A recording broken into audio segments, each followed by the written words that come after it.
Welcome to Red Hoop Talk on this very special episode of Red Hoop Talk.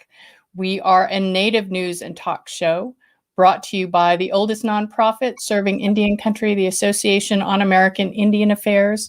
I'm Shannon O'Loughlin, a citizen of the Choctaw Nation of Oklahoma, coming to you from the Piscataway people's original homelands. And my co-host tonight is... Hello, everybody. I'm Colleen Medicine, and I'm a citizen of the Sault Ste. Tribe of Chippewa Indians, and I'm coming to you from the homelands of the Anishinaabe. Hey. Good evening. And I think we're going to be talking a little bit about the homelands of the Anishinaabe tonight. And if you don't know already, our guest for tonight is Angeline Boullley, who has a debut novel we're going to be talking about, and it takes place where, Colleen? Do you want to kind of describe it? I'll bring up a map. Sure. Yeah. So right in the center of the homelands of the Anishinaabe on the Upper Peninsula of Michigan. Up here. So this is what I know. So this is like Michigan down here, right? The mitten. Mm-hmm. Yeah, the UP often gets forgotten, but yes. I'd like to think we're the more superior of the state. So up here is Sault Ste. Marie, right? Yep, that's Sault Ste. Marie, and it's on the border of Sault Ste. Marie, Michigan, and Sault Ste. Marie, Ontario. So if you could almost throw a rock and you'd hit Canada from there. It looks that way. And then Sugar Island, which is where Angeline's novel takes place, is right here. I want to move there. Right in the middle of the St. Mary's River. Yes, it is. And so I know our friends in the Southwest and from Indian country all over may not know about the Upper Peninsula of Michigan and the tribes affiliated with the lands up there. So besides Sault Ste. Marie, are there other tribes in that area? Oh yeah, yep. I think there might be 4 other federally recognized tribes in the Upper Peninsula, but the closest is just about 15 miles down the road. It's called the Ganojikaning, or the Bay Mills Indian Community. Bay Mills. Hey, was it Bay Mills that got in trouble when they opened the gaming on land that wasn't trust land? That was some years ago. Was it Bay Mills? Honestly, I thought that, I don't know. Honestly, I thought that might have been something the Sioux tribe did. I think you guys did it too. I think there was a few tribes that really pissing Michigan off a lot. Well, everyone who's joining us tonight from Facebook, YouTube, Twitter, don't hesitate. Say hello, helito, and welcome. Let us know where you're listening from, and where, what tribe you're affiliated with, or if you're a wannabe. Tonight, I'm going to play a wannabe Ojibwe with a picture of Sugar Island behind me. And you were saying this is like where all the snakes and creepy crawlers were at Sugar Island. Yeah, so I was trying to figure out where that picture came from, and I think it's from Duck Island. There's a little bridge there that goes through there, and it's all overgrown, so you can't really see where you're walking, and I always get afraid of the snakes or something out there. But if anyone's on from Sault Ste. Marie or Sugar Island, please let us know if I'm wrong. That's not Duck Island, but sure looks like it. Sue Pavlat says hello from Sugar Island. Welcome, Sue. I think I know that last name. Yeah, Cecil Pavlat, Mr. Cecil E. Pavlat Sr. Yeah, he was a good friend. Yeah, and he was the association honored Cecil a few years ago, right, Colleen, for his work in repatriation and really bringing people together to work on those issues. Mm-hmm. Yeah. Yeah, and Cecil worked alongside Angeline for a long time too, so she definitely knows about Mr. Cecil there. Well, I'm being a little impatient, Colleen. Like I want to chit chat with you a lot, see how your weekend's been going, but I really am eager to get Angeline on. Hmm. So I'm going to introduce her, or do you want to introduce her? I can sure try. Yeah, yeah. So, Angeline Bulley, wow, she's Anishinaabe Kwe from Sault Ste. Marie Tribe of Chippewa Indians, a very fierce Anishinaabe Kwe from Sault Ste. Marie or Bawating, and just had her debut novel, Firekeeper's Daughter, was released on March 16th. Everyone's reading it. Everyone that I know is reading it.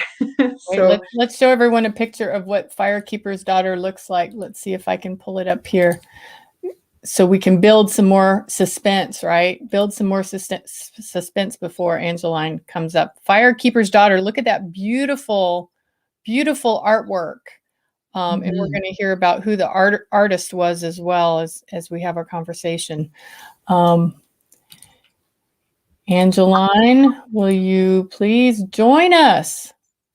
Welcome. What a pleasure to be here. You have no idea. Well, thanks for joining us, and I'm so glad we could kind of just kind of do all things niche tonight. If you don't mind, I'll do my best to be quiet and not be too Choctaw about anything. Just let the niche conversation happen.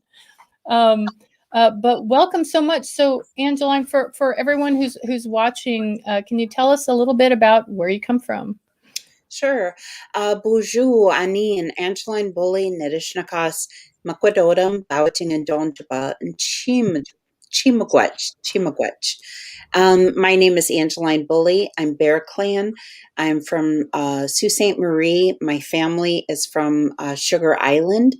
And it's my pleasure to be here. Thank you so much. And I am the author of Firekeeper's Daughter. And the funny part is that I really am a firekeeper's daughter. My father, Henry Bulley Sr., is a traditional firekeeper in our community. And so he strikes that ceremonial fire. And he tells stories. He loves to take that evening shift at the fire, and he'll be there from sundown to sun up. And he just tells stories about what it was like growing up on Sugar Island. And I've stayed with him at the fire all night and just listened to his stories, things that he didn't tell us when we were growing up. And I just feel like it's such a gift to be able to listen to him and hear his stories and be part of that rich storytelling tradition that we have as Anishinaabe people. Oh, for sure. And so did you grow up in Upper Peninsula of Michigan? No, so my dad was born on Sugar Island, and Anishinaabe Moen was his first language. And but when he was 16, he wanted to join the Navy, and he didn't have a birth certificate, so he was able to get one and join the Navy, and met my mom in Chicago. But so even though we were not raised on the reservation or in Sault Ste. Marie, we always every summer, and then for funerals too, like we would always go back, and we had a really strong connection with our grandparents, our aunties, and our cousins. And I now own the family land on Sugar Island. And just, and I lived and worked there for a good number of years. And so Sugar Island is my home. I've lived in Sault Ste. Marie. I've been all over the country. But yeah, I am a Sugar Island girl through and through. For sure. And so that makes me connect some characters in your book to maybe your heritage and you growing up with a father from Sault Ste. Marie and a mother who wasn't. Your characters are kind of similar, right? Your main character, Yeah. Yes, exactly.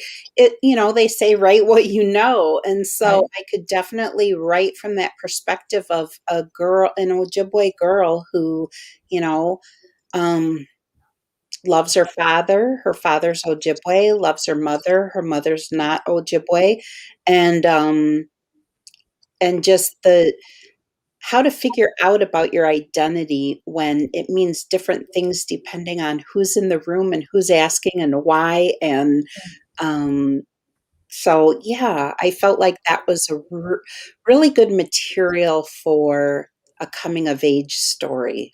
Yeah, yeah. I was a little bit worried when I first started reading it because I'm thinking, all right, this is an Anishinaabe. It's coming from that perspective. Wait, and it's a teen novel, right? It's for a teen audience. In Anishinaabe connection, very connected to place and people, and how am I going to connect to the story and to the people? And I found immediately, even though I'm Choctaw, I know nothing about the Upper Peninsula. I was immediately drawn into the talk about medicines, the talk about places and mystery, and I didn't feel at all like I was reading a teen novel, right? I mean, I felt like I was reading a story that's similar to so many of us, maybe without all the drama of a crime, or but some of the issues were so intense as far as drug use on the reservation, identity and tribal politics. I mean, all of the issues that we all handle every day on the reservation are all in this one book. And that was another thing I was like, how are you going to deal with, because I saw the reviews, how are you going to deal with all these really meaty topics? And you've handled them so wonderfully, and you didn't make them bigger than the book, bigger than the characters. They were part of the characters' lives, which is we tend to. I don't know how Colleen feels, but I know as someone who works in Indian law and policy, I mean, that's all I know, right? Though that is my story, and it overtakes everything. But here we were really reading about people who are just, that's part of their everyday life. It's a wonderful, wonderful read. Colleen, what I know you're still working on reading through it, and I'm glad, I haven't read the ending either, and it's good because I haven't got there yet, but that's good because I'm a tattletale and I really don't want to, I'm really how do I talk about this book without giving too much away? So what are you thinking, Colleen? Because you are from there. Yeah. So I was getting nervous, Shannon, as you were talking, because I was like, please don't give anything away. I'm only on chapter 6. See? And I can't put it down. I keep wanting to read, but I have other things to do, and I keep trying to put those off so I can keep reading. Yeah, I felt like, I was telling Shannon earlier, I feel it's really special to me to read a book that I can relate so much to, having lived in Sault Ste. Marie, having, Anishinaabe Moan, the language that I try to learn and try to speak, woven through the book, and just feeling really close, almost like I'm like a relative of Donna's. I must be related to her. That's what I keep thinking. Oh, I just loved it. I love it so much so far. So I'm looking forward to it. And yeah, I have a question for you, and one that I was thinking of earlier, and I kept thinking, Donna's is this really fierce, young Anishinaabe Kwe, and she's fearless. She sticks up for her best friend, and I think she sounds to me like the kind of the first person that would speak up for anybody. And I thought to myself, I feel like that sounds a lot like you, Angeline. And how much of yourself and how much of yourself is in Donna's?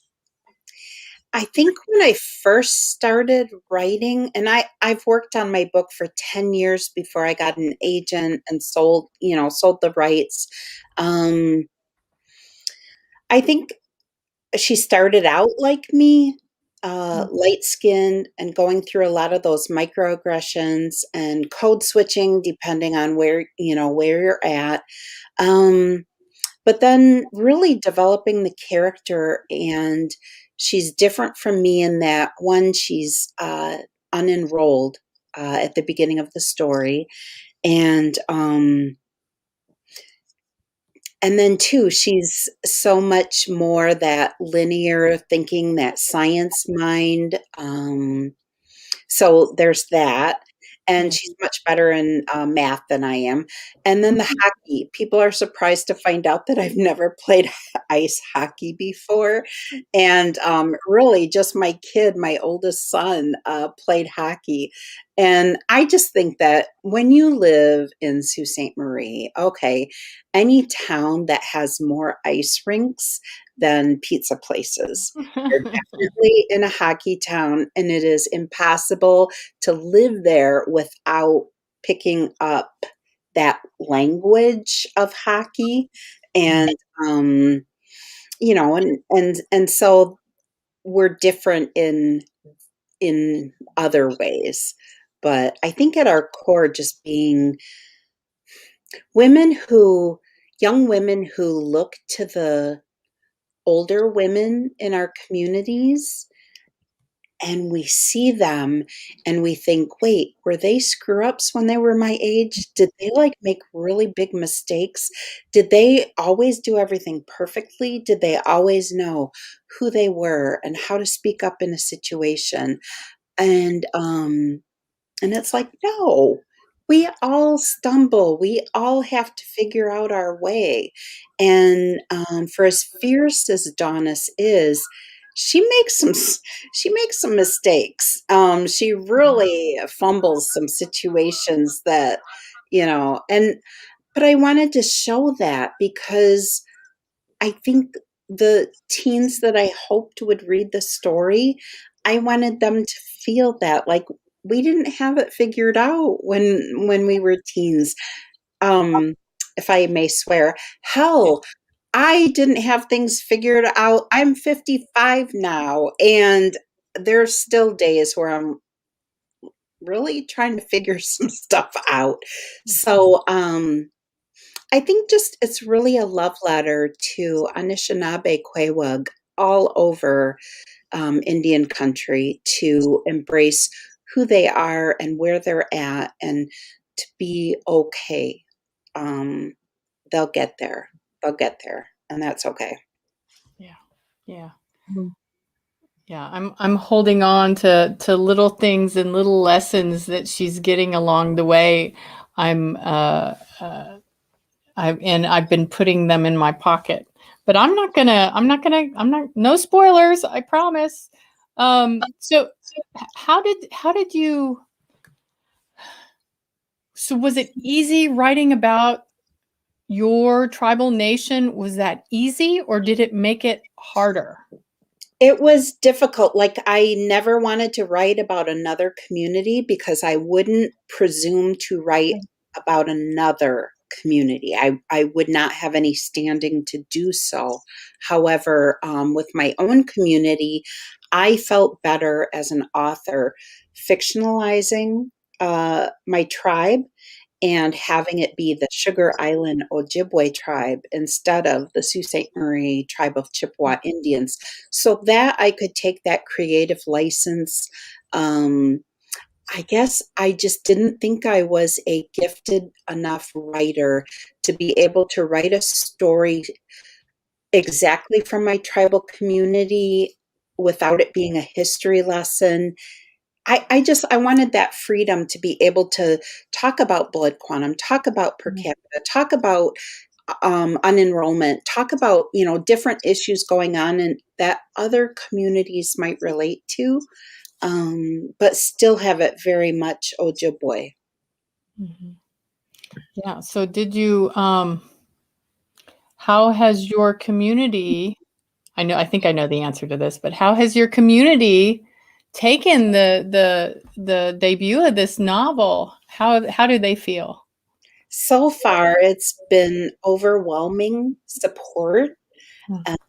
I'm sure that down the road and eventually, there will be some questions about where I drew the line of pulling that curtain over the window, not describing ceremony.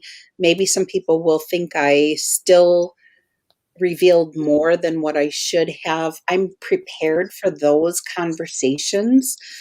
Um, but overall, the response from my community and from other Ojibwe communities has been extremely supportive. I think being seen in a story, um, it's something I think every young reader should have, every adult reader too.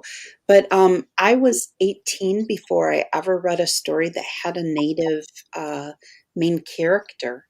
And I just feel like when you see yourself in the pages of a book, it changes how you view the world and your place in it. Oh, And you mean you didn't have that picture book growing up that had all the pictures of the animals in the forest, and then the very last page it was this Indian princess with like baby deer around her? You didn't have that picture book? no, I did not have that picture book, and I'm thankful that I didn't have that picture book. Yeah, that's basically what we've had. And so what you've done here is incredible. And I know you're not the only author, but did you start school? Did you set your career path thinking that this is something that you wanted to do? Well, I always had this idea for the story. It started when I was 18, actually. Um, one of my best friends went to a different high school, and she told me about a new guy senior year and that he was just my type. And spoiler alert, don't ever have a type because it doesn't always pan out. But so she told me about this new guy, and I was like, oh, And then she said, well, no, a few weeks later, no, you wouldn't like him after all. He doesn't play sports. He hangs out with all the stoners. And I thought, yeah, okay, that's not my thing. And at the end of the school year, right before graduation, there was a huge drug bust, and it turned out that that new student had been an undercover narcotics officer. And I remember thinking, what if we'd been in classes together? What if we liked each other? I was such a romantic. And then the spark was like, what if it wasn't that we liked each other, but that he needed my help? Why would he possibly need the help of an ordinary Ojibwe girl? And that's really the spark for the story. And then my whole career, I've worked in tribal communities and seeing different issues that the community had to tackle. And just realizing, like, oh, wait, okay. What if she's an Ojibwe girl who knows her traditions, knows her medicines, knows her language? Yep. Yep. I could see how she could be instrumental in an undercover investigation. Makes you think around the community, who's doing what around where after you're reading your story. You're not there yet, I don't think, Colleen, but you'll get there. Oh, chapter 9. Chapter 9. Yeah, there was some great comments already. Here is Penny saying, "I'm so glad you got a shout out on the book on Good Morning America." And so she had to buy the book. She's from where's SOO? From the Sioux. Yeah, Oh, she's from Sioux and Mackinac Island. Mackinac, yes. Yes. Yep. Yeah, I saw that Good Morning America clip. I was only like 3 minutes or so. So it was 3.5 minutes, yes. Man, it's not often we see ourselves on Good Morning America either, or part of the Not at all. I'm sporting, may I please say, I am sporting the same Jamie Okuma dress that I wore for Good Morning America. She's a phenomenal designer. So, just it was incredible to see Robin Roberts holding my book and to have the graphics behind her of my book Mhm. cover, and then the little the feeder thing on the visual thing in Times Square. Yeah. It was surreal. It was it was incredible. Let me just say it was incredible. Well, and I feel like, I mean, how quickly has this all moved forward? Like, how long did it take you to write the book and have all this publicity all of a sudden? Because this isn't it. This is going on to Netflix. President Barack and Michelle Obama's, is it a film company or their foundation is actually talk about that more. Sure. Um, okay, so it seems like it's all happening so quick, Yeah. Yeah. but the book auction was in October of 2019 when Macmillan, Holt Books for Young Readers was the imprint of Macmillan that got the publishing rights, and then soon after that, we were in talks with Higher Ground Productions, which is the company owned Right. by or founded by President Barack and Michelle Obama. And, so then it was like another whole year before it's been a while, and I wasn't able to say anything about it until the company announced it. Mhm. Um, and so I'm so glad that that happened. But yeah, well, and I need to say too that many books are optioned and they don't always make it to the screen. Um, and so, I'm optimistic that I've got great partners, that they share my vision for native creative talent, not just in front of the camera, but behind the camera, in the Mhm. writer's room, being able to bring that Anishinaabe perspective to a series. They value that. And so I think I'm in the right collaboration to do this with the book.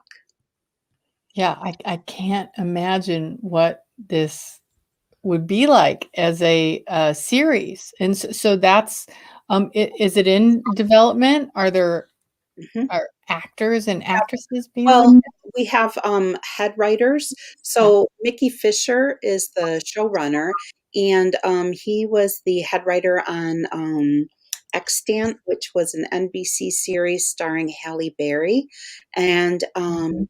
Winona Wilms is Bad River Chippewa, and she's been a screenwriter for a while, and she is also an executive producer and a co-head writer.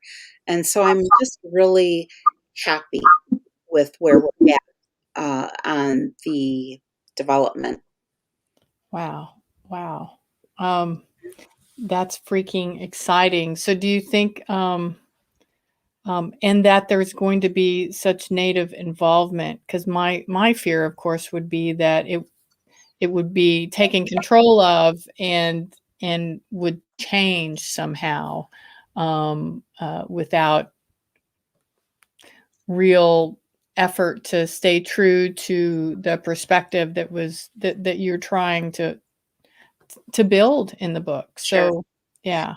Well, similar to the book auction, I was able to talk with multiple producers and people that were interested in optioning the book for either film or a series. And, I would have conversations with them. And I think there was one, uh, I should share this example. There was one, and I said something about how important it was for me that there be native talent behind the camera and in the Mhm. writer's room.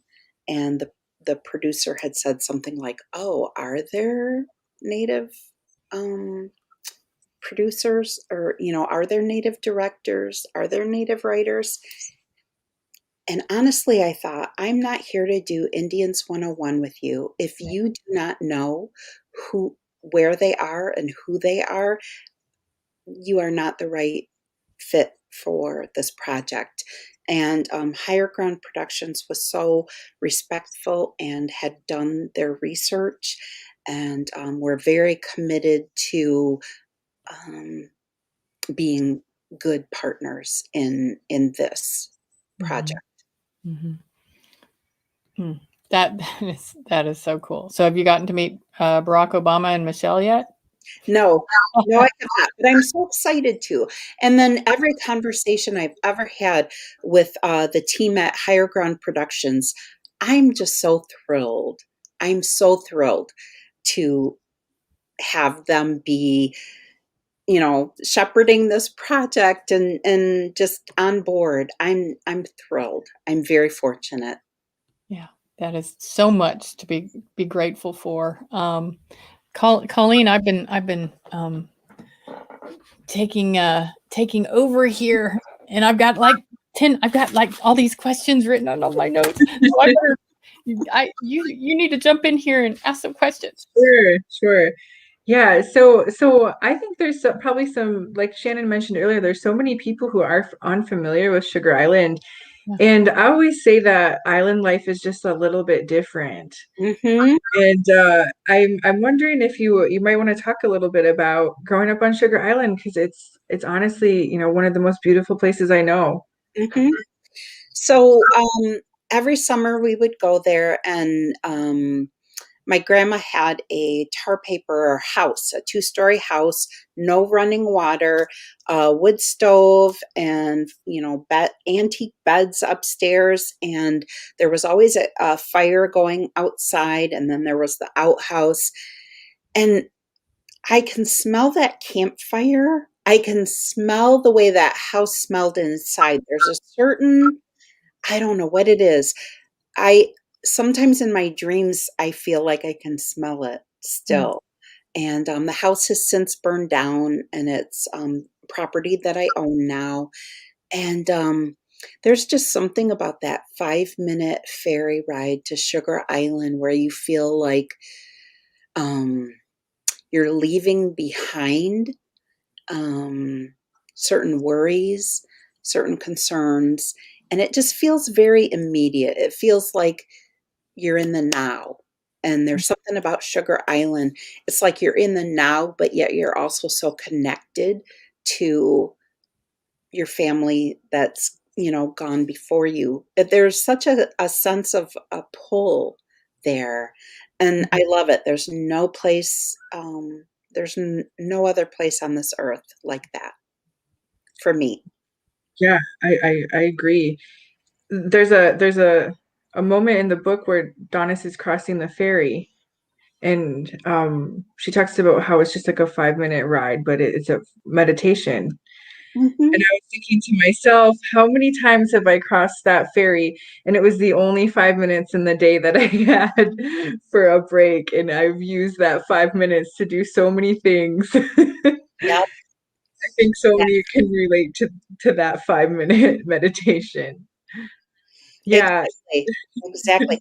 When we were kids, like the ferry, it was like we could take off our seatbelts, and it was just this sense of like, oh my God, we're on Sugar Island now. And there was something like a freedom, there was just such a good feeling about it. And every time I'm there, whether, I've gone to the Sugar Bush that Big Mick and Leonard and Bouncer, like some of our elders would do, and just the really good feelings there. To me, that's home.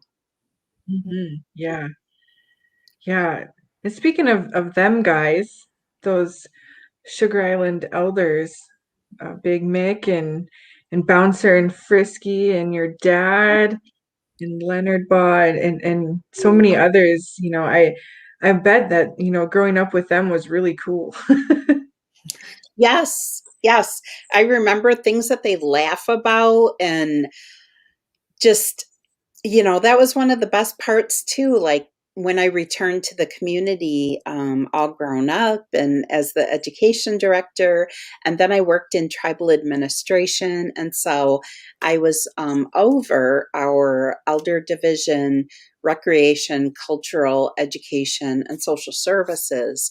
And I loved going to lunch with elders and being in our Nokomis Mishomis Center and listening to them. And there were times where, my dad, my parents still lived downstate, but listening to them guys laughing about stuff just made me miss my dad. Like it just made me feel at home. Mhm. And so, yeah, I loved it. I've spent similar to you. I've spent, a lot of time around the fire with them guys and at Sugar Island powwow and listening to them laugh and tell stories. And a lot of them are about Sugar Island too, growing up. And they talk about how it was growing up there. And I love that. Makes me feel real good. And those guys are such an important part of our community up there in Bawachang or Sault Ste. Marie. So Yes. it's really, sorry, go ahead. No, I was going to say that one time, my dad was at the fire and he likes to stay there like all night and tell stories. And so one time I stayed there, sat with him, listened to his stories. And his stories were like, as a young man, and then talking about being a boy on the island. And one time he was running and there was a coyote next to him. And um, when I got done that night at the fire with him, I drove to the ferry, and the sun, like the first light of the sun, that dawn twilight, was just coming up. And I thought about Firekeeper's Daughter lifting the sun each day with a song. And I had just spent that evening with my dad, and Frisky was there too. And I thought, I know what Firekeeper's Daughter sings about every morning when she lifts that sun. She's singing about her father. And in one verse, he's a young boy running, chasing after a coyote. And in another verse, he's a young man wondering about his life. And in another, he's an old man sitting at the fire and shuffling on unsteady feet to feed that fire. And she knows all of this and sings about it. And Sugar Island knows it all. And to me, that was like a powerful revelation. Wow, that just gave me goosebumps. Hmm. Yeah, especially because I could just picture your dad right there. Hmm. Wow. I think that's so beautiful. It seems like so much of your family and your roots are kind of really inside of this novel, and that, like I Hmm. said earlier, it just makes me feel like I'm at home when I'm reading it. I can picture the places that are being described and the smells and just everything, the scenery, I can picture it all. And I thought that was really, really powerful and I think really meaningful for the community up there to read a book where they're like represented in. So big deal. Yep. Yeah. And that said, I did take a creative license. There are no cliffs and caves on the east side of Sugar Island. Yes, Al Capone did run, bootleg liquor onto Sugar Island, but I made up some aspects of the island for storytelling purposes. Mhm. Well, any good storyteller. I mean, I know my grandmother. I mean, the story was here, but sometimes it was a little bit, you know, the brush was over here a little bit, different color. Um, but that's what makes a good story is being able to read your audience. Um, and I want to say again that even though this is really about the nations there around Upper Peninsula and Sugar Island, it's really representative of Indian country because one, I hope that other people who are maybe who have stories there and want to write, that this is inspiration for them to do so. But second, I think it helps us all connect with one another when we can read about each other. And I'm really grateful for what you've done with this book, and that it's getting so much attention. Like whatever machine you're working, it's just wonderful. It's just wonderful to see you out there in like Good Morning America and on that national sphere, right? I'm going to go ahead. No, I was going to say, I have to, give credit to the team at Macmillan Children's Publishing Group. They believe in this story, and, they're just so committed to staying true to my vision, making sure that my voice is heard throughout this process, and honoring the story. I'm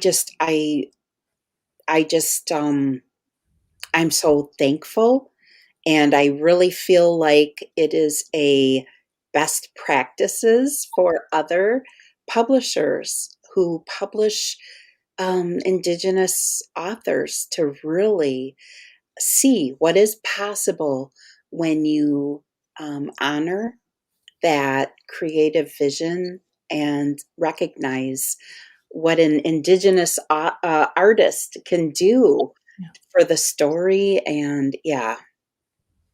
Yes. And I want to let people know that you can order a signed copy. So I'm going to put Angeline's website address in our chat. But I want you to know that you can order a signed copy of her book. It's also on Audible, right? Yes, it is. So the autographed copies are available through Birch Bark Books, which is Louise Erdrich's independent bookstore in Minneapolis.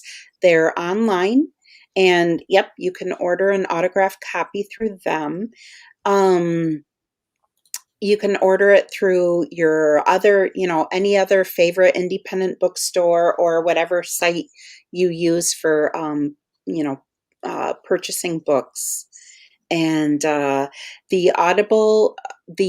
audiobook is narrated by Isabella Starr LeBlanc, who is Dakota, and she's incredible. She sounds the way that Donna sounded in my head, and when I heard her audition, I was like, "Oh, this is it." And then when she did her Granny June, I was like, "That sounds like Dupun and Baz and some of the elder women that that I wanted it to sound like." She sounded like them, and so yeah, I just adore Isabella. And can you tell us about the artist as well? Because the artist is Indigenous. Yes. Oh, I'm so glad that you asked. The artist is Moses Lennon. He's Ojibwe. He's from Kettle and Stony Point First Nation in Ontario. He is this incredible artist, and the publisher, Rich Dees, who is the art director with Macmillan Children's Publishing Group. Oh, He wow. sought out Moses and was like, asked if he would be interested in uh, doing the cover for this book. And the things that Moses put into that cover, it was an early manuscript that he read. And so the things that he got, I just was amazed. And I hope to meet him someday. I really hope that we meet him. So It's absolutely beautiful. it's Beautiful artwork. when I saw it, it was breathtaking, and I felt like it was purely niche. Like there was no higher compliment than to say, "This cover feels niche." So you all use a lot of nicknames for one Yeah. another. There's like a whole list of Oh, yeah. nicknames y'all use. You want to go over some of them? Sure. Colleen, join in. Yes. So there's Anishinaabe, Nish, Shinab. Those are the ones that yeah. Yeah, and Niji, I think that's just like the word for friend. I think Yeah, that's pretty Niji. commonly used too. And Nish, Nishnab, Nishnabkwe. Hmm. Yeah. Nishkwe. Mhm. There's Nishkwe justice, which the book touches on. And I really felt like that was an important topic I wanted to get at, was the ways in which women in our community are exploited and yet invisible and unprotected and lacking justice. And so I really wanted to show that, and I wanted the reader to be outraged about it.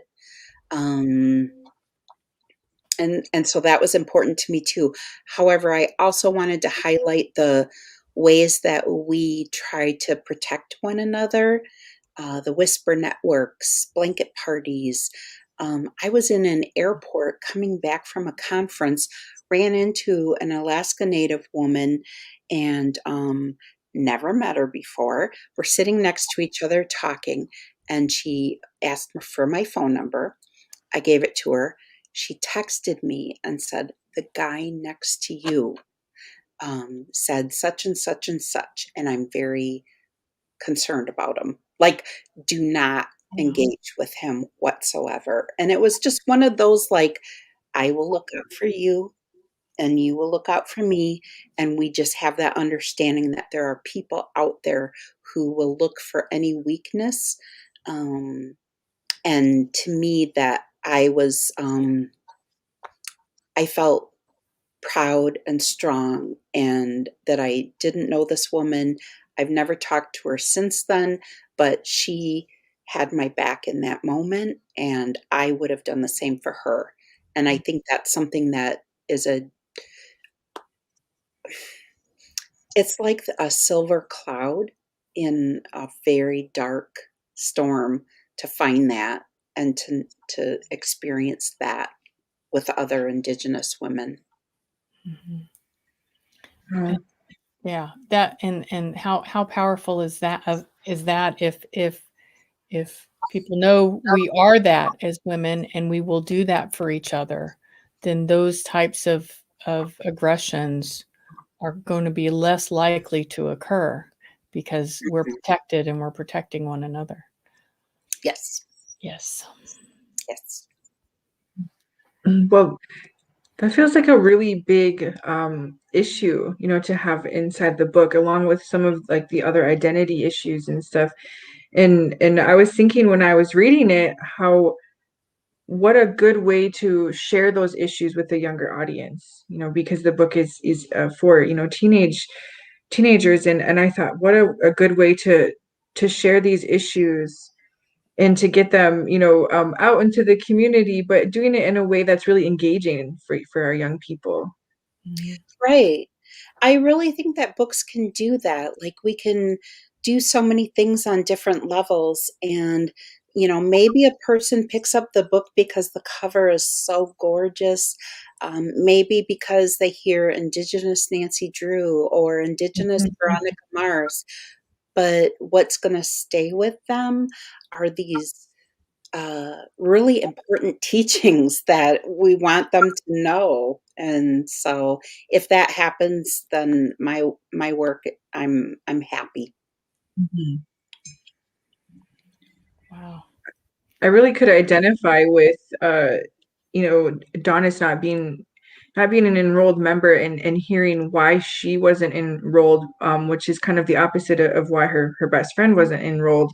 Mhm. And I thought, in my mind, I was thinking, what a powerful way to represent Donis, because there's so many of our brothers and sisters who are not enrolled and feel like they're invisible or not part of the community, and really struggle with a lot of identity issues, and maybe, politics, lateral violence, those things in the community. So I thought, wow, this makes me feel really good.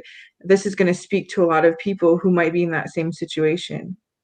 Exactly, Colleen. I'm glad that you saw that and that meant something to you. I think there's a part in the story where where Donis talks with Jamie about, sometimes we set out that plate for those lost ones at our feasts, those ones that were adopted out or, aren't enrolled in the community. And just, I think that there are those of us in the tribe who don't forget those ones and just letting them know that we see them. And I think that's, to me, that was really important to include in the story. Mhm. Yeah. Yeah, it's amazing to me how the background as an attorney, how much more amazing and powerful storytelling and literature is than what the law can do for us. I mean, a good story with all the elements that, again, I'm so shocked how you've included all of those elements as part of our daily life as Native people, all of the identity politics, um, Mhm. uh, all of the microaggressions and things that go on in our community, and the gossip and the good gossip and the bad gossip, and it's so much more powerful than sometimes what I can do with the law or that kind of thing in my back pocket. And so I'm so grateful for people like you who are telling the stories in such a way that can really help all of us, not just there at Sault Ste. Marie or there at Upper Peninsula, but all over Indian country and beyond. Right. Really grateful. Yep. Mhm. Yeah. Our kids go through this. Our kids they're still going through this, and their kids, just um I just really felt like I wanted to include that because they go through those microaggressions, and public schools doing everything they can to push kids out and then holding the door open and saying, well, that's the dropout rate for you.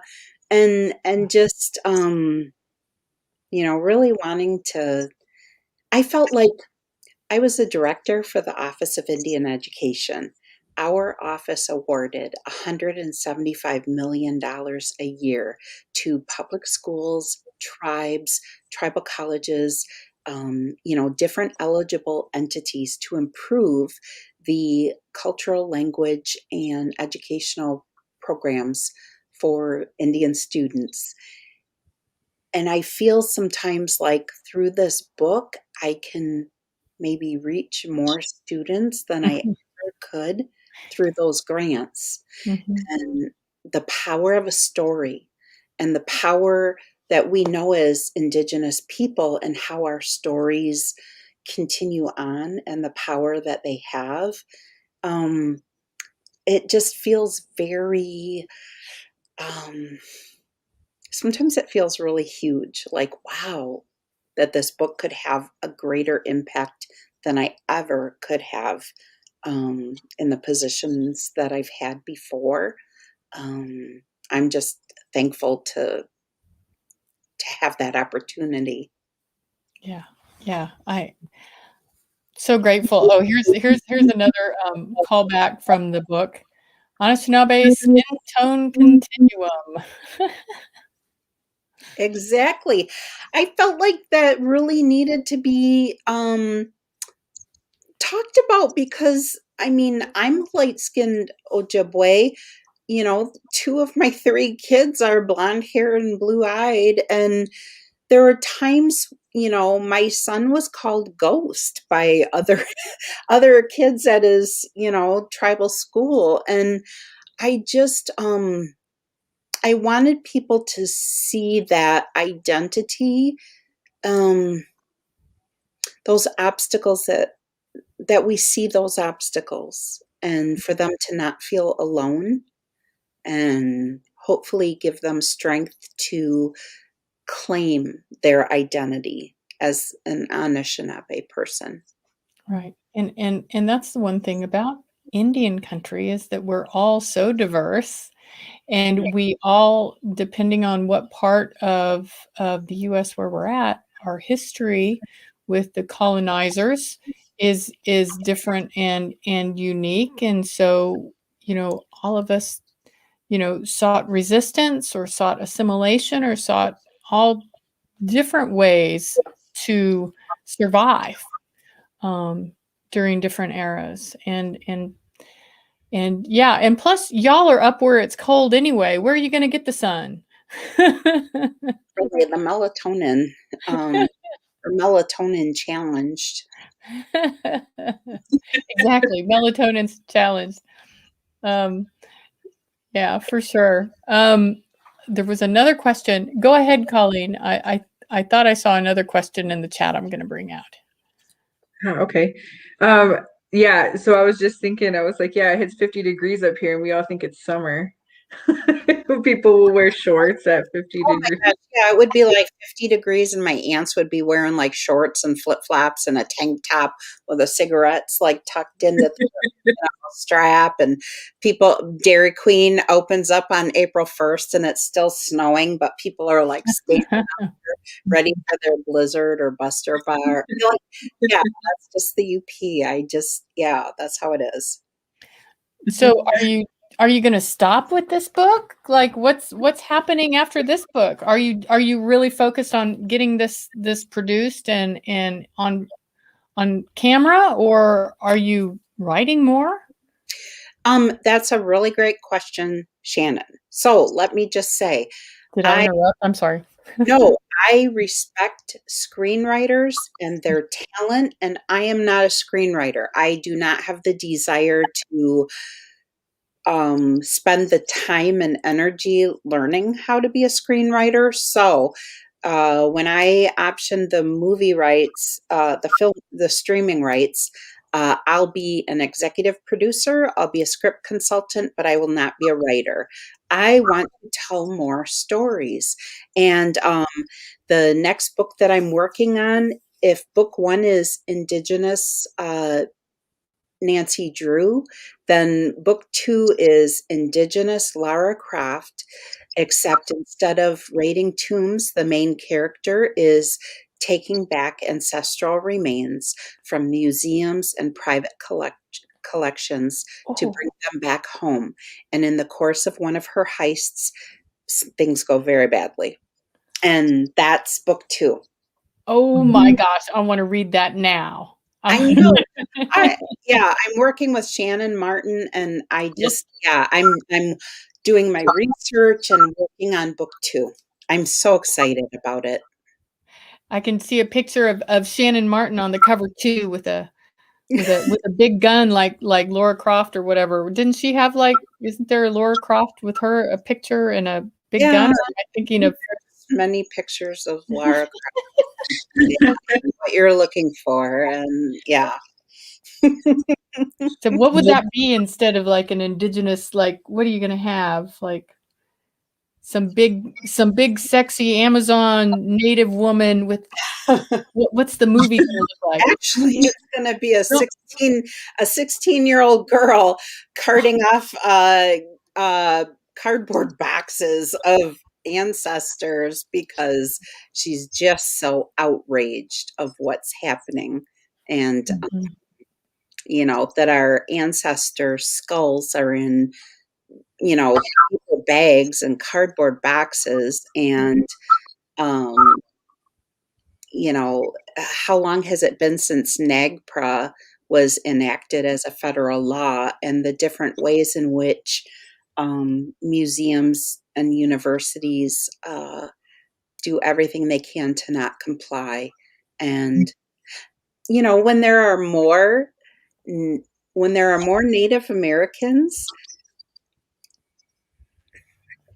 in Harvard's collection of ancestral remains, and there are Native students at Harvard, there's an issue, and it's important for young people to know about that issue and to take on that cause with their communities. Mm-hmm. Yeah. I feel like we should play Angeline our TikTok video right now. Yeah. Right.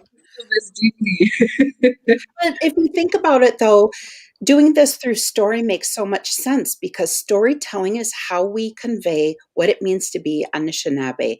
Yeah. And so if young people reading about issues, teens reading about issues in this story through the eyes of a fellow teen, I think that there's something that I feel really good about that, about being able to do that. And I think that storytelling, and right now is such an exciting time to be an Indigenous author and bringing these stories to light. And I'm glad that traditional publishers are really seeing that in our stories, and they might not fit the format that maybe that stories are supposed to or have in the past. I'm appreciative that there's that people are looking at how we tell stories and how we convey what's important to us. Yeah, Mhm. love that. So we know a little bit about NAGPRA. Well, I attended the conference online that you guys hosted, and it was incredible. It was just I learned so much, and I'm very thankful for what you do. Um, yes, thank you. Miigwech. Oh, wonderful. It's really good to hear, Angeline. It's really good to hear. We just posted and we were planning on showing it later in the show. We didn't want to take up time with you to show it. But we did this TikTok video because we wrote a letter to Harvard and we did this TikTok video and it's just blown up on TikTok. And it's Colleen's voice and it's some of the facts of the investigation that we've been doing with Harvard. And we have gotten I don't know, 23,000 likes or views on it. And it's just going gangbusters. So we'll keep doing that fight and let us know if we can help you with any of that. And we'll have another conference again this year in November. Yeah, wonderful. Yeah, for sure, for sure. So, so are you really busy doing kind of interviews and things to promote your book right now? Yes, and it's so exciting. I had NPR did a review of my book, and that was like the most wonderful review I think I've ever read. Rolling Stone, there was an article in Rolling Stone, Wall Street Journal. I'm so appreciative of these opportunities to talk about stories and how important they are in our community. And so, yeah, I'm spending a lot of time working on book, this book, Firekeeper's Daughter, and then all the other time I'm spending working on my second book and making sure that brings to light the issues that I really want to talk about. Well, and I certainly hope that you have nothing but good feedback. I don't know how you couldn't get nothing but good feedback. It's just an incredible story, and you're handling the issues that are so very controversial within Indian country and so hard Sure. in a way that I want to say in a way that's comfortable, but that's not right. But in a way that helps us connect and understand the issues better. Yeah.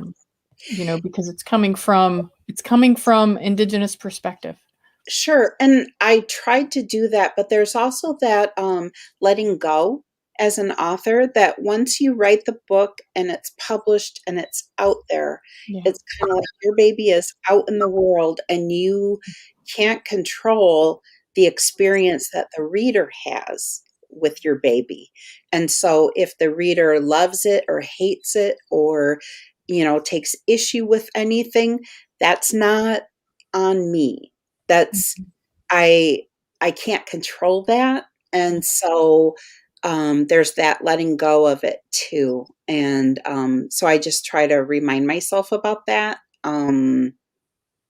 And That's really good advice. That's really good advice for all of us, because a lot of us sometimes we forget that we do the best we can, and then we're not responsible for how other people might yes, handle it. when you're a creative, whether that's, an artist, an author, a musician, there's the book that I wrote, and then there's the book that the reader reads.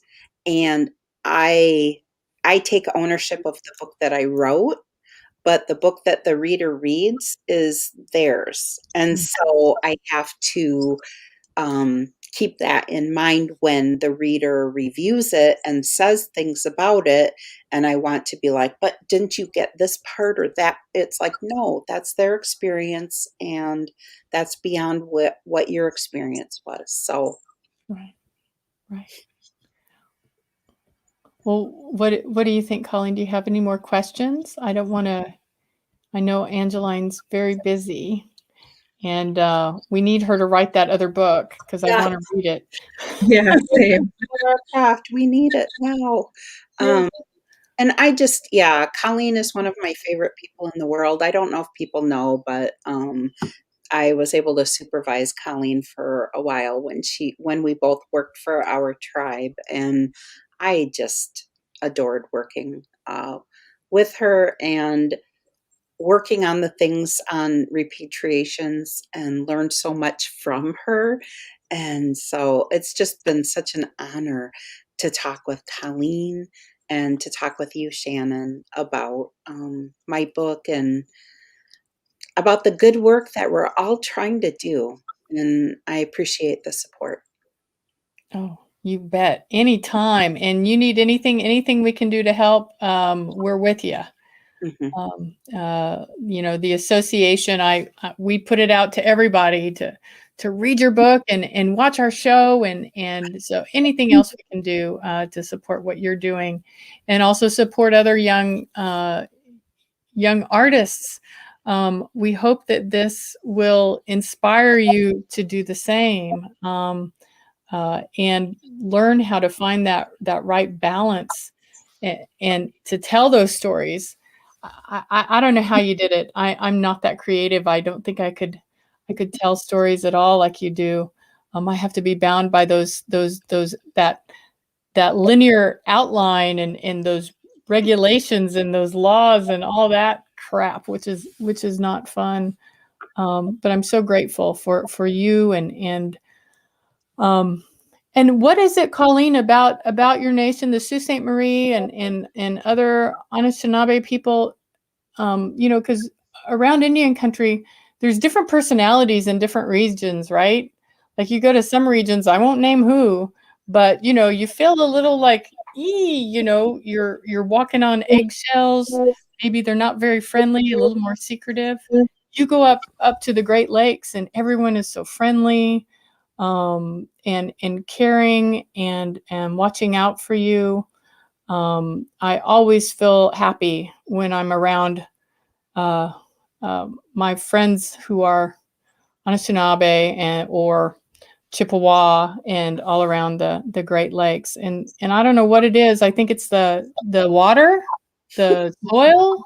I don't know what it is up there, but I'm always really grateful to be in your company. I always say it's the Great Lakes that have good fresh water.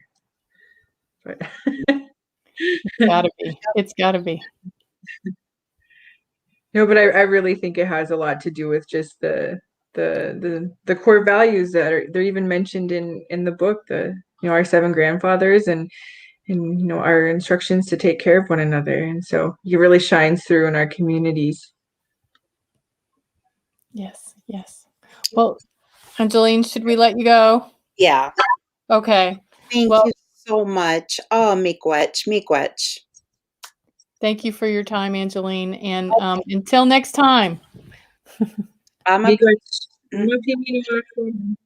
Yep. Colleen, Nietzsche. Okay. Bye. Bye, Angela, and take good care. All right. Wow. Wow. I really am almost speechless and amazed with how powerful a book can be about all the issues that affect Indian country in such a wonderful way. We're not picketing, we're not, setting fires to things. We can just tell stories that can really change how you look and feel and see that around you that maybe you haven't opened your eyes to yet, right? Mhm. So grateful. So should we show that video now? Yeah. Okay, let me see. Hopefully I can get it started in the right place. All right, y'all, we're gonna share our TikTok video that Colleen did such a good job with. Let me make sure I share audio. All right, be patient with me. Here we go. Let's see if I can get this going. University and its Peabody Museum keep hostage 6,586 Native American ancestral remains and 13,610 funerary belongings.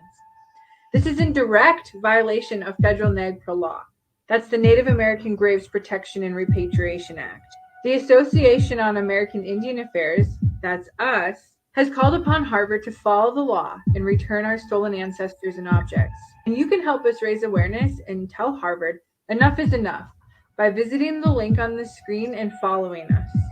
You could also duet this video and tell us your thoughts on what you would do if your ancestors were stolen and held hostage inside of an institution. Harvard University has more deceased Native Americans on its campus than it does live students who attend.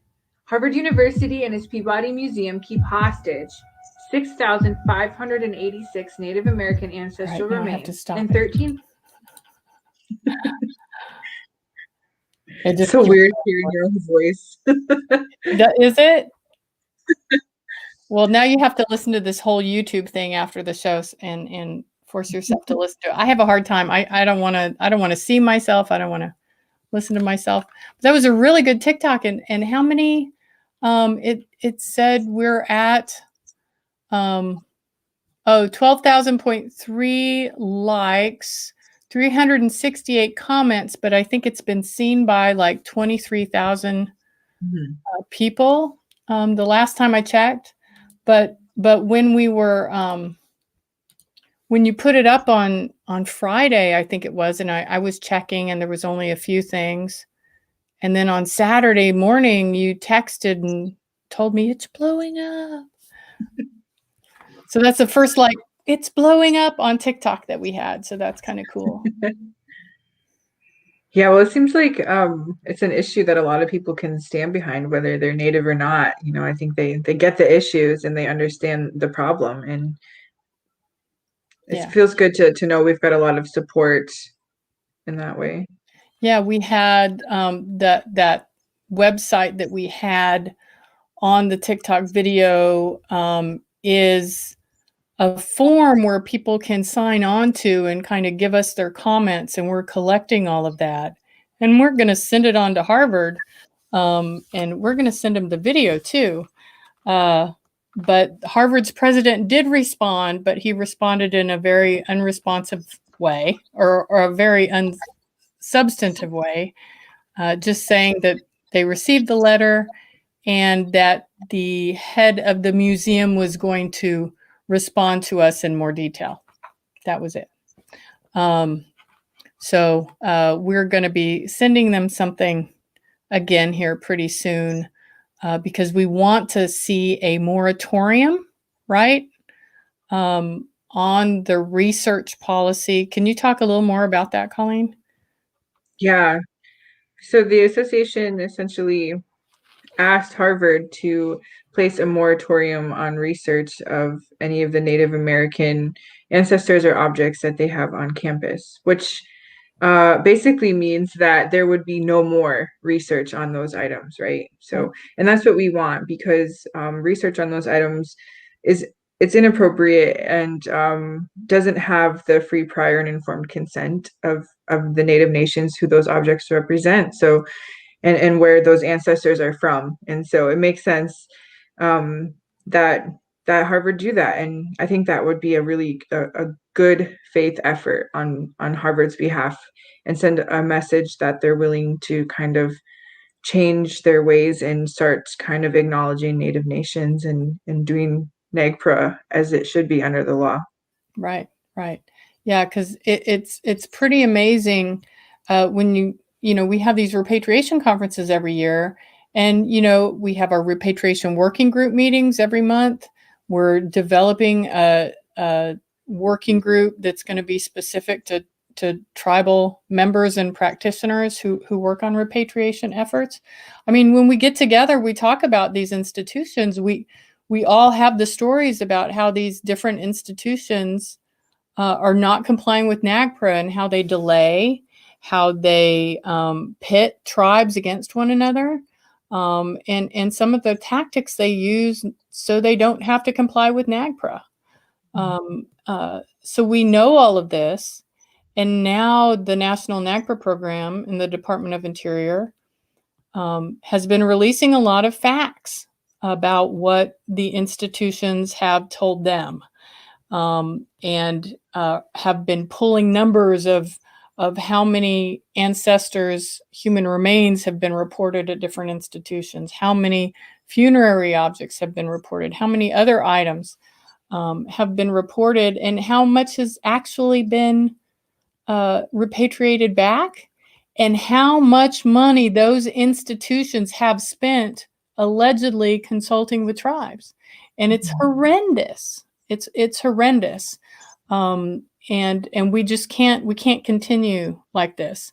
Lance asks if museums are under a state or private. I'm assuming for NAGPRA purposes, a museum is defined as any institution that has received federal funding.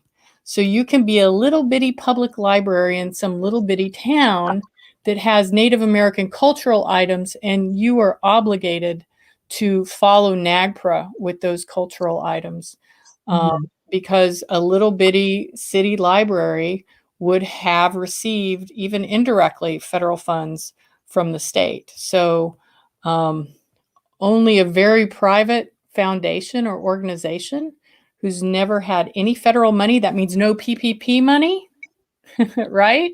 So institutions that may not have been public institutions before are now, because they've taken PPP money.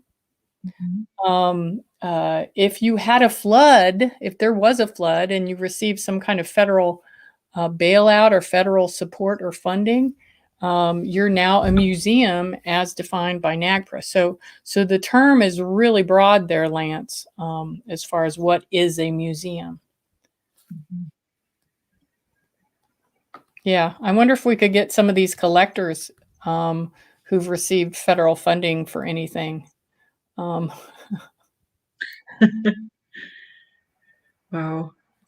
Yeah, that makes it really difficult when that's the definition, right? Because I think I've heard the excuse from some institutions that they just didn't know that they were, obligated under the law. They didn't know that they received federal funding. Right. So think about it. So you have an institution that has Native American human remains and other materials, and you have no idea about NAGPRA. That means you have no connection with Indian country. You have no connection with Native Americans. How could you, how could you not? If you have collections that are connected with Native American people, have some understanding that NAGPRA exists. Yeah, I mean, that's $1 million question. I think you and I probably ask ourselves daily. Yeah, it just doesn't make sense to us, but it really is the line that we're fed a lot. That they just didn't know, or my other personal favorite is we do consult with the tribes, but it's like one single person that they talked to 3 years ago for 5 minutes, right. And so there's that, and what constitutes, consultation. I mean, the law is complex and so simple all at the same time. Yeah, for sure. But we're working hard on it, and you're also like preparing some international repatriation webinars, right? Mhm. So we're going to be talking more about international repatriation, meaning, the colonizers came and they also took people and objects with them when they went back to Europe from Spain, Germany, London,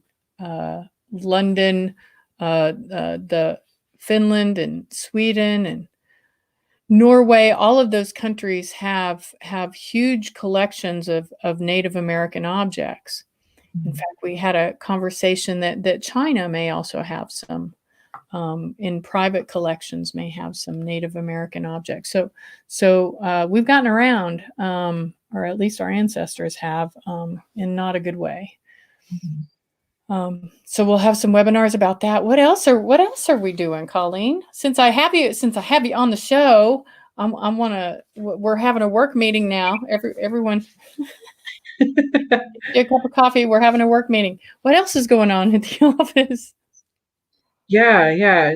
Well, we've got some job postings, so we're growing our team. That's cool. Yeah. That's cool. Oh, for sure. Yeah. We're looking for a new office manager. We're looking for a new public affairs and outreach coordinator. And really those are, the four of us are the kind of team core of the organization, and looking to build and move to our 100-year anniversary, which is next year. Wow. Yeah. 1922, since 1922. Yeah. That's incredible, 100 years. Yeah, a lot's changed. A lot of people. I was having a really good talk with the chairman of Forest County Potawatomi, Ned Daniels, some time ago, and he was talking to me and Frank Edwagishik, who's our president at the association, and was saying, if it wasn't for the association, none of us would be here. And he was very passionate in talking about that, because the association and the predecessors of this organization were the ones that stopped termination and stopped assimilation and stopped allotment. They were the ones that were protecting Pueblo land rights and land rights all over the country. Were the ones who investigated and drafted Indian Child Welfare Act, were involved with NAGPRA. I mean, all the watershed stuff the association was a part of or an instigator of, right? So it's pretty cool being part of this organization, and I hope we can continue to make good strides in our next 100 years. That's what we're building. Yeah, I had the opportunity to look through some of the old files, and I didn't know that the association was really a powerful voice in ending like boarding schools. And I hadn't even thought of that, but the association suggested day school as an option, as an alternative to boarding schools. And coupled with all the other amazing work that the association has done, it just feels like such an honor, thinking of those who had come before us, right? And we're still doing amazing work in different ways, but it just feels really good. Yeah, it really does. Lance is asking if we've had any meetings with Deb Holland. Only from way far away going, yeah, Deb Holland. That's about as close as we've been able to get to Deb Holland right now. We're hopeful. Yes, we're hopeful. We're hopeful. We'll let you know. Well, what do you think? Colleen? Anything else we need to blab about, or anything going on with your weekend? No, it was nice out. Just walked the dogs today. That was good to get out of the house, but nothing out of the ordinary. I will say, everyone that has a TikTok, go on to your TikTok and look us up and like and duet or whatever it is you do on TikTok. I'm not very good at it. We're learning. Yeah, for sure. And maybe we should take tomorrow off and just read the rest of Angeline's book. What do you think? Can we call it a day off and read her book on Monday? I'm here for that. Do we have anything scheduled? Yeah, our meeting. Oh yeah. Okay. All right. Well, let's call it a wonderful evening. Thanks so much, Colleen, for joining me. It's nice to have someone sitting virtually next to me. You're over here. Yeah. You have to look the opposite way of what it feels like. Nice to have you here, Colleen, and thanks so much. We got to do this again next week. Oh my God, next week I have this list. It's our kind of finale for Women's History Month.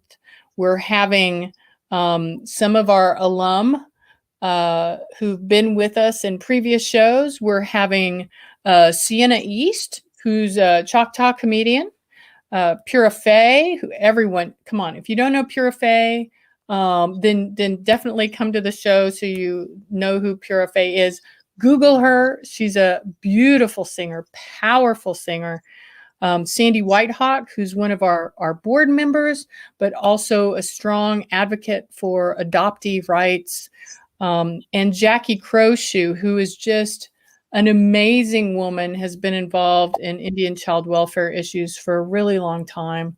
Really powerful auntie. We're having some aunties there, Colleen. And then the association in April, we're looking to kind of change things up.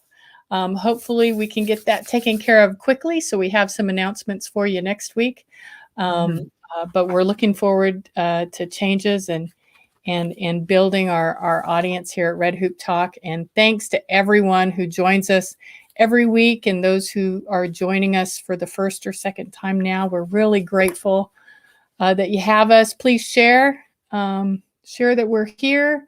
We're always on demand, and you can find a list of our shows on our website or on our YouTube. Please, what do you do with the YouTube? You need to comment. I'm seeing if Colleen knows. What do we got to do on YouTube, Colleen? We got to comment, we got to like, and we got to subscribe. Right? I'm so bad at social media. I am. Just like them all and go on them all and do what you do. Some people, what do they say? Squash it or squish it or push it, or I don't know. So just subscribe. We need you to subscribe to freaking YouTube, will you please? Get off of Facebook for once, okay? Get off of Facebook. Go to YouTube. Subscribe to our YouTube channel. And we'll love you forever. Come back and let us know that you subscribed. And Colleen, what should we say in closing? Anything else? Now I really want to go read my book. Yeah, that's what I want to do too. I want to get back to it. I'm glad I didn't spoil anything. Yeah, thanks for listening. Thanks for having me. I appreciate it. This has been fun. Absolutely. And everyone go buy Firekeeper's Daughter and read it, listen to it, and enjoy. And good night, everybody. Mama P, good night.